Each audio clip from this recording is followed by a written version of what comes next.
Consistency is a huge one for both of us, but not just consistency of putting out something, putting out a good thing. It'd be very easy to phone it in every week. And just do this.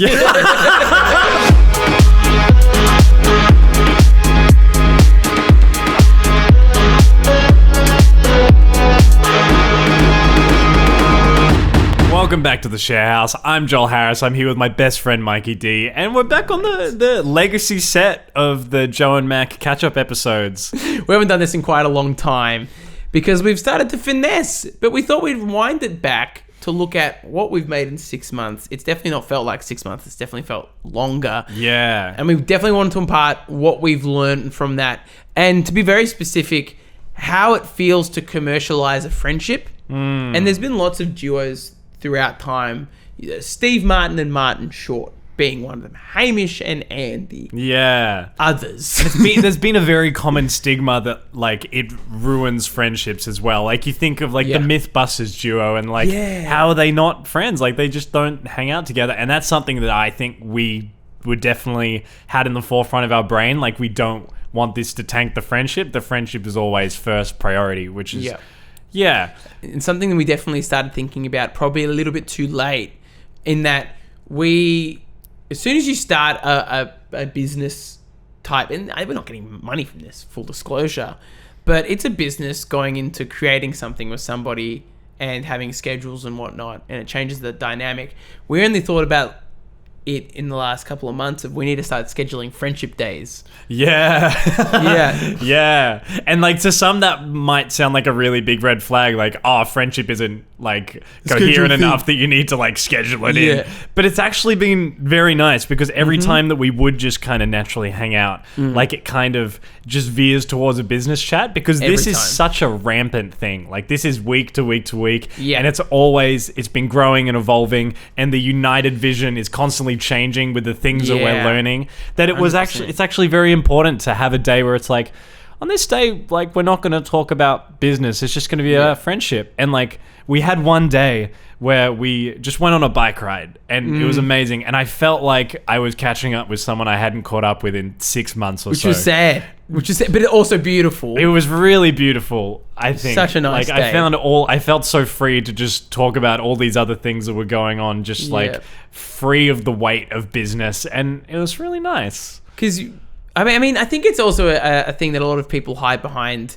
in relationships, especially, of, we shouldn't have to schedule in time together. We're in a relationship or we're family. We'll just have time together.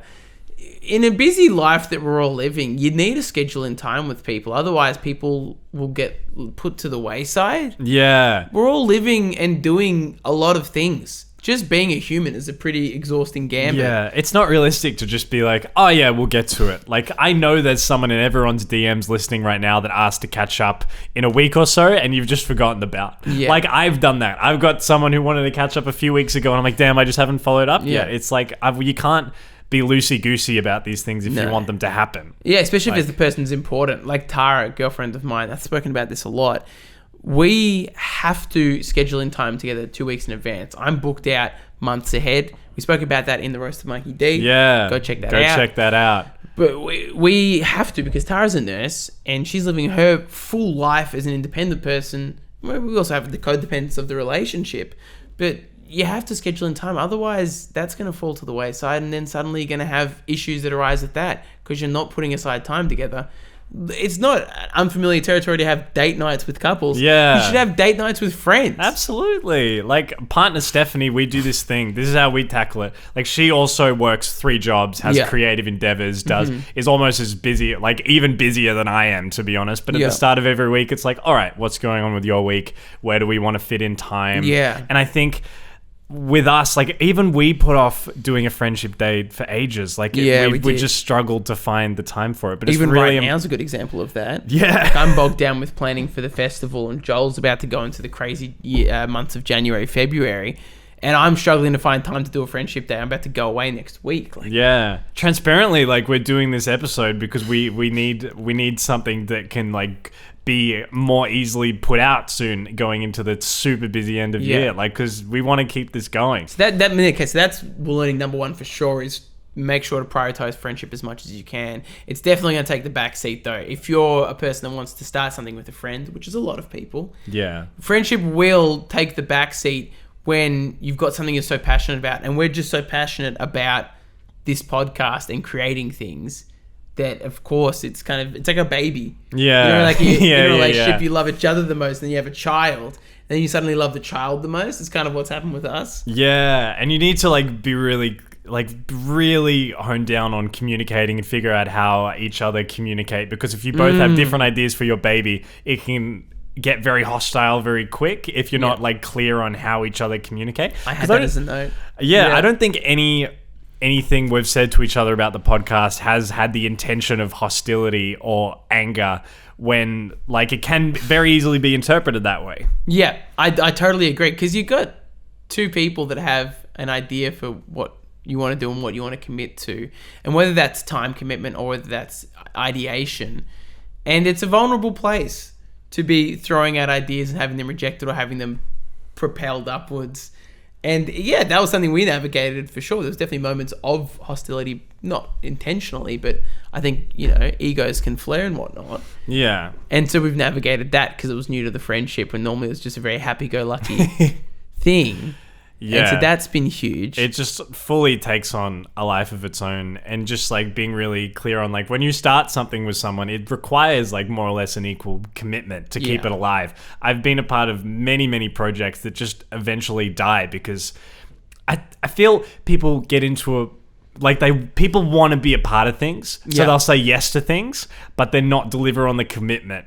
Because you just need to really know what you can realistically commit to and really want to be a part of and send to the moon. Well, and we believe in sending this bad boy to the moon, and that comes with the problems of we're working full-time jobs to finance our lives, pay for rent, to live in share houses, to talk about living in share houses, to pay for dates, to pay for going on trips with partners, to save for a home one day. Then we do this, and doing this is such an addition, and a heavy addition to normal life, that you've got to be fully committed. And full disclosure, and I don't know, maybe this won't make the edit or not, but when we started this podcast, it was a trio, and large complications erupted with that became a duo, and that was really hard. The foundations of this was a really tough place to start on, and I think we've done a pretty good job of still staying at it for as long as we have. Yeah, I'm very proud of this project, and a big fearful thing in my mind when that trio complication was happening was oh god, another thing that we've launched into that is just going to die because of an ununited vision. Yeah. But I'm very proud of us for putting our foot down and being no, this is something we believe in and we want to continue doing. Yeah, and our big thing was, and another note I had was consistency. Yeah. That can be a YouTube chapter. Consistency is a huge one for both of us, but not just consistency of putting out something, putting out a good thing. Yeah, it'd be very easy to phone it in every week. Very, very easy. And just do this. Yeah.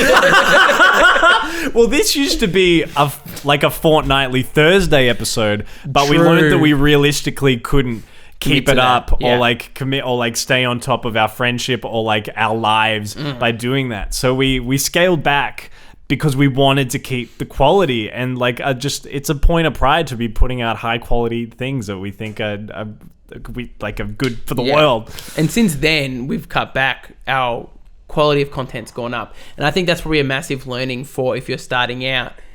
Make the product a good piece of product, and don't let that be your limitation to not upload.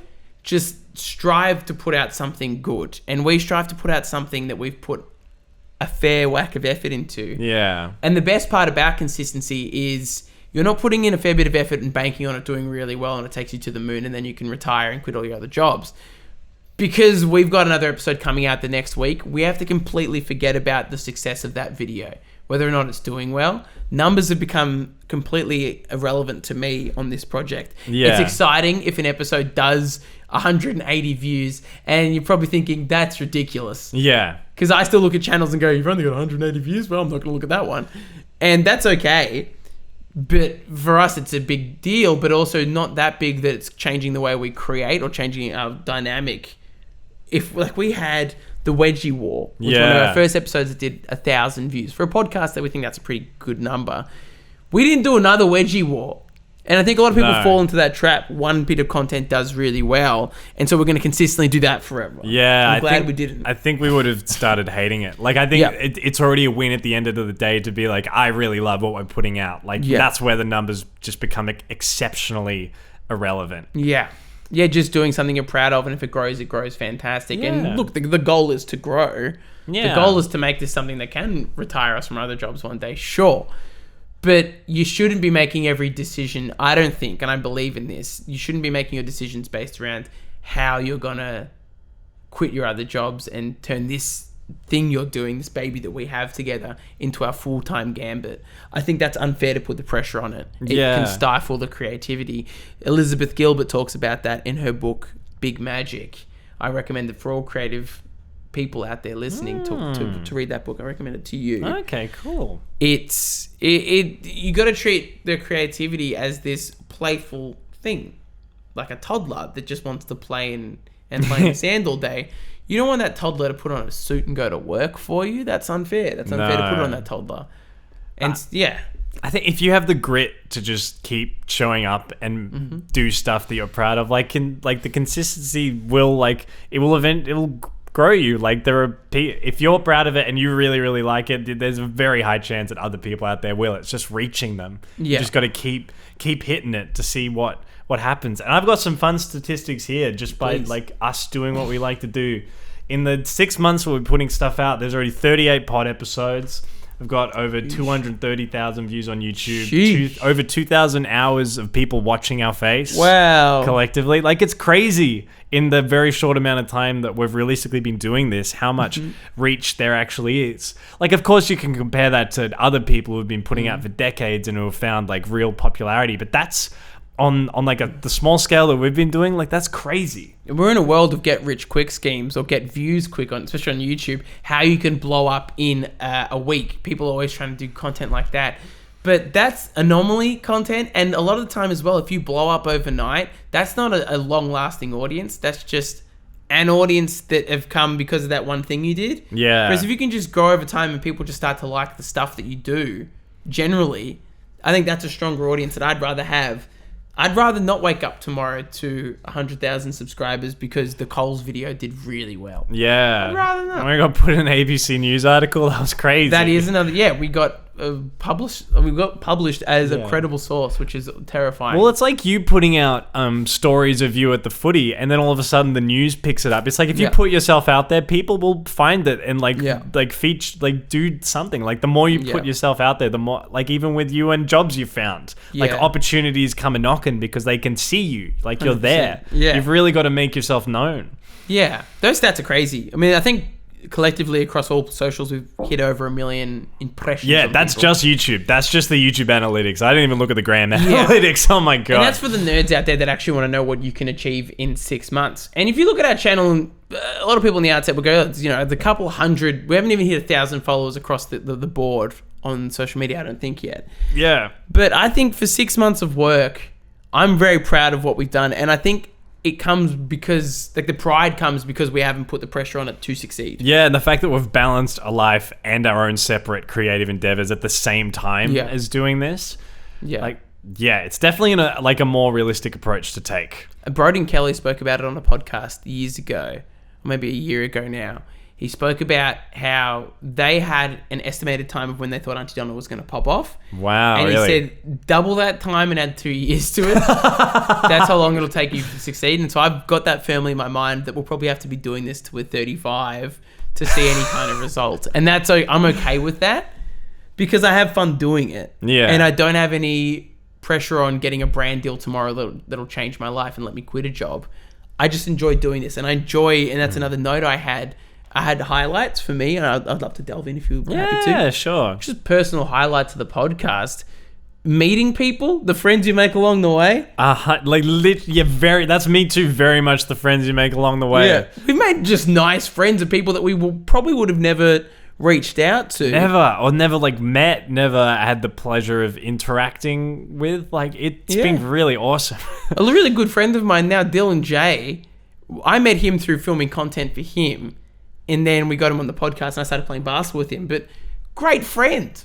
And just getting him on the podcast and just having a chit chat, you don't normally get to do that unless you just by chance meet someone at a pub. Yeah. How do you do that? The podcast has just been more of a show now. Yeah. Just such a fun endeavor to make friends. Liam from Play Yeah, Lunch. the episode we released last week, I'd never heard a Play Lunch song, and now I'm a huge fan and I'm going to their live show later this month. It's going to be great. Catch us there in 5 days from this pod release. Jeez, you're good. You're good with that quick At the Nightcat. Come find us. Come dance with us. And we'll, I'm sure, just continue to meet more like-minded people. And I think this is probably my big takeaway for people at home.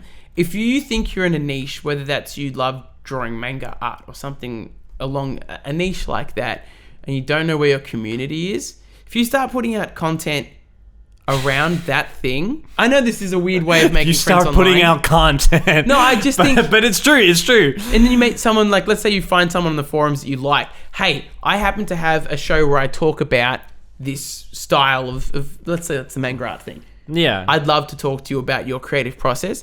You could not only have a great episode for your show, but make a friend that's in the same community. And that person that is into the same thing you're into will have a friend that they think you should talk to. 100%. And then that just keeps going, and you start to expand your network and find your community of people. And we're humans that just want community. We just want community in a world full of social isolation. We do just want a community. And we're finding them left, right, and center. And it's Will Boyd, another example of a person that if I saw him at the pub, I'd be so excited to see him now. Yeah. Great dude. I went on his podcast for another pod. Like, check it out. He's doing great things. We're just chilling at this stage. But yeah. That is a highlight of just making friends. And also, Joel and I have been creating together for years now. That's cool to say, isn't it? But we've been creating together for years, and it's nice to have... 3 years, yeah. 3... Shush. It's really nice having a consistent point of contact with Joel. And we already spoke about how that can affect a friendship. But ultimately, we see each other once or twice a fortnight now, consistently. It doesn't matter where we will live in the state, we will see each other for this thing that we do. And it's a creative thing that we enjoy doing. And our friendship allows us to meet other people and expand that. And that's so cool. Regardless of the views we get, we've made friends from it.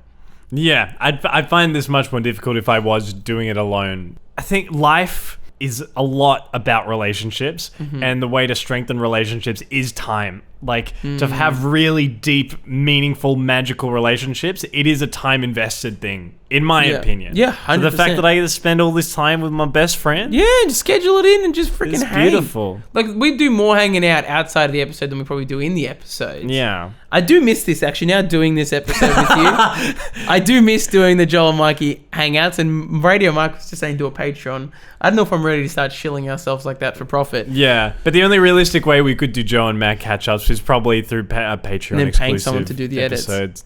Yeah, but anyways, that's just an aside there, as I do enjoy just hanging out and chatting with you, because there's a lot less pressure on making something good. Yeah. Which is something that we already spoke about we love doing, which is a contradiction. That's all good.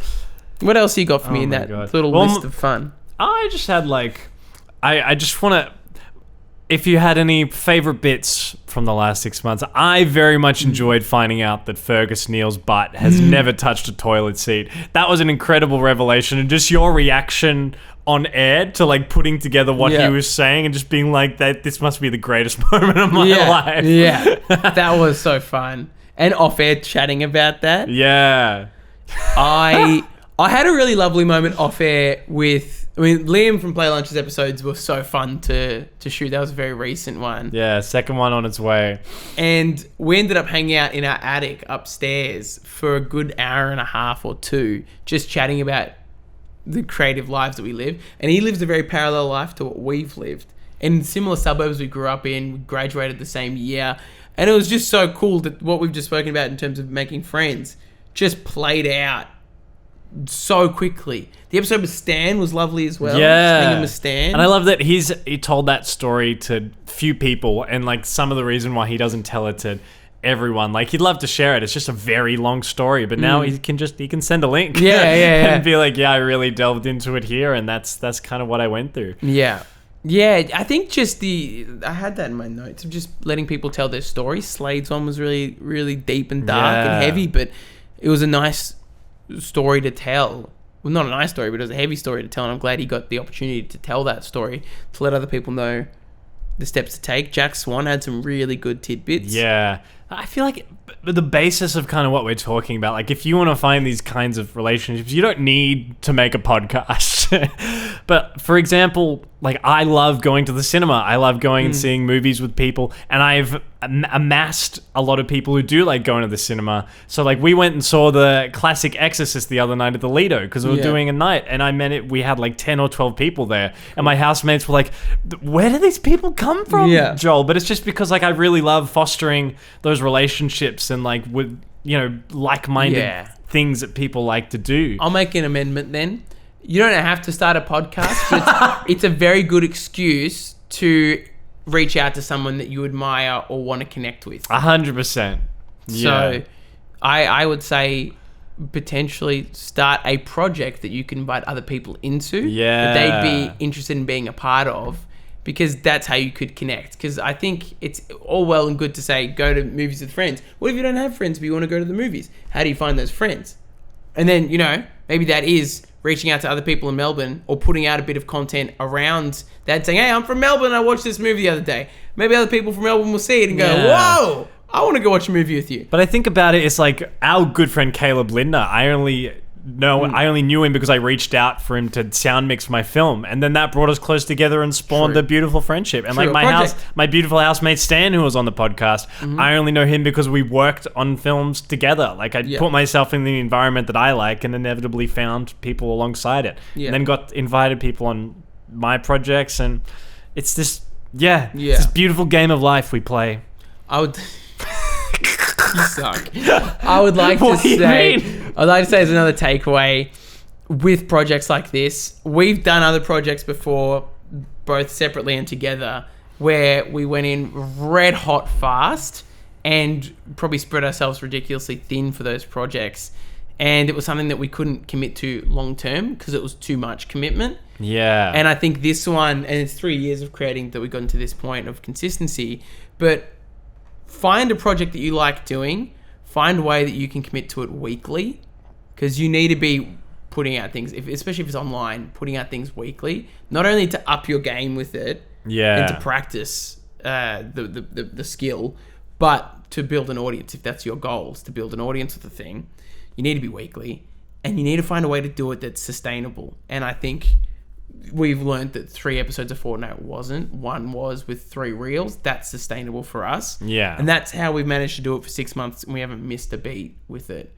We missed a beat once when we were disbanding the 3-piece and merging it to a 2. But other than that, we have just kept rolling, and we will just continue rolling. Yeah. Even we found the harmonious point. So 6 tips of harmonious living. Shout out.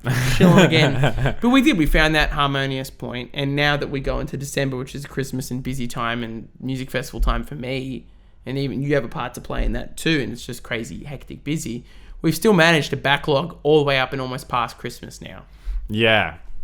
So we found a way to make it work for us. So I think that's an important conversation to have with yourself or with another person. Yeah. And like, that's not like, we managed to do it for this, but it doesn't mean we can do it for something else. Like, we're slowly chipping away at an album, and I find that that's been nurtured best when we just come in when we have a spurt. Yeah. Like, we tried to do weekly for a while, but like, it was really when we came in, like, we came in once and like did a bunch of work, and it was great. Then a few months later, we had another spurt, and we were able to do it that way. Yeah. So some things are just longer term like that. It's not going to be bam, bam, bam, bam for every single thing. Yeah, it depends. It depends what you're doing, but I think ultimately for any creative thing, you do need to be consistent with the project in order to get familiar with it and get an audience familiar with it. Liam from Play Lunch is a great example of that as well. They're pretty consistent putting out content and music, and they're reaping the rewards from that. Yeah. And their music's getting better and better as it goes. 100%. Somehow managing 8 people in that band. I'd love to talk about that. Yeah. So I think that's a big one for us, and it's also kept our friendship sustainable as well, because we're not at each other for putting out too much content and then, oh, you up to date with this and that. one episode's even that's almost a lot. Yeah. But we're doing it to a pretty sustainable limit. So that's a big takeaway. I'm proud of us, Mank. I'm proud of us too, and I'm excited for the next 6 months and to see what happens with that. Yeah. And I'm actually really enjoying the slow growth. Yeah. We're at 200 and something subscribers, 250 currently, I think. And I've had overnight, on TikTok going from 8 to 30,000 or something like that. Scary numbers. It was more scary than enjoyable. This slow growth of just building something and being able to goof up on it and learn and grow and add and chop and change without having so many eyes on it. Really enjoyable. Don't let this go viral, YouTube. Please. God damn it. Don't do it. I will delete this. If this is over 10K, it's done. It's gone. Oh, God. I think that's the Sharehouse podcast, Joel. Yeah. You want to go play Mario Kart? I would love to go play Mario. I'd love to eat some food. Yes, I'd love let's to get do some that. sun on my skin. And I'd love to tell you to go tell somebody that you love them. Thank you for listening this far, and we really appreciate that, and you. Comment, subscribe, I love you. Shill. Bye. Bye.